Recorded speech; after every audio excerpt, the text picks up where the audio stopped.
evening. I'm Janet Chandler, and I work here at the Cullman Tribune. I'm glad to be here to read you a bedtime story tonight. Tonight, I'm going to be reading Hensel and Gretel, Ninja Chicks. Once upon a menacing time, two chicks knew a fox was at large. Their ma had been taken, and Pop was quite shaken, so Hensel and Gretel took charge.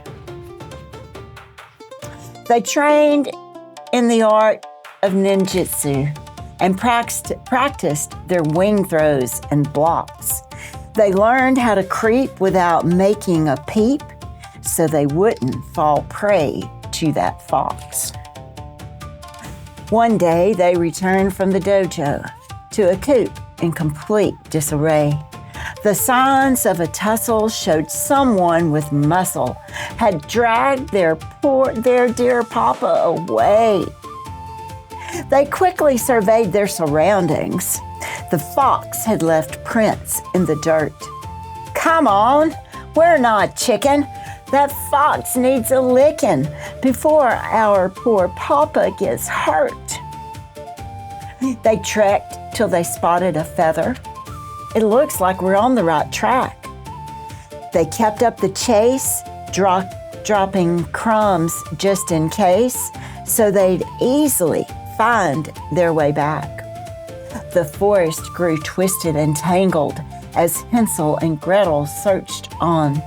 The light faded fast, and they noticed at last that the trail and the breadcrumbs were gone. They shuddered and groped in the darkness. "We're lost," whispered Hensel with dread. They weaved and they wound and kept roaming around until they saw light up ahead. It came from a cottage of cornbread. "Let's eat," Hensel clucked with delight. She nibbled away till she heard someone say, "My dear, come on in for a bite. I'll whip up some quick teriyaki while we wait for the tea cakes to bake." "Why not?" Hensel reckoned, off guard for a second. Then quickly she saw her mistake. She gasped and then dashed to the corner where Pop was confined in a crate. "Watch out!" Papa cried.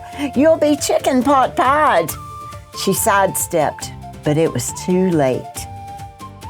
The fox plucked her up in a hurry and shoved her right into the pen. "You're scrawny and tough, but you'll plump soon enough. For now, I'll just stir-fry this hen." The fluttering hen looked familiar. "It's Mama!" cried Hensel in shock. Hensel was scared, but she came well prepared. "I bet I can jimmy this lock."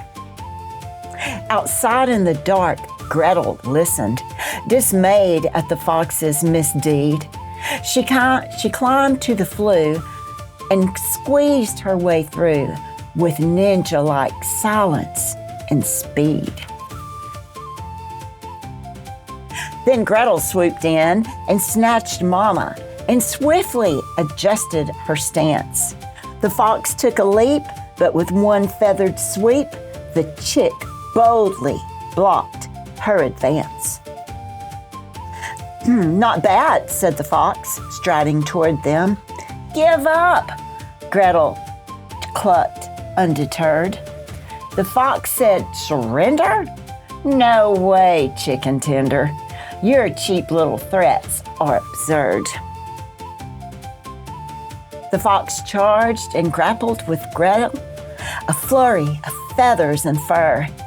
The fox held her tight, but Gretel wrenched right as something zipped past with a whir. With the fox in a daze, Gretel vaulted as Hensel and Papa broke free. With one wicked spin, Hensel kicked the fox in. "You're done with your chick frying spree." She slammed the door shut and then locked it. The fox crumpled, looking unnerved.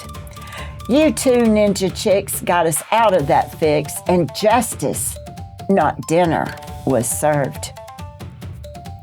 From then on, they made it their mission to rescue, protect, and defend. They'd work night and day to liberate prey till bird napping came to an end. The end. I hope you've enjoyed this ninja story. I hope you have a good night and sweet dreams.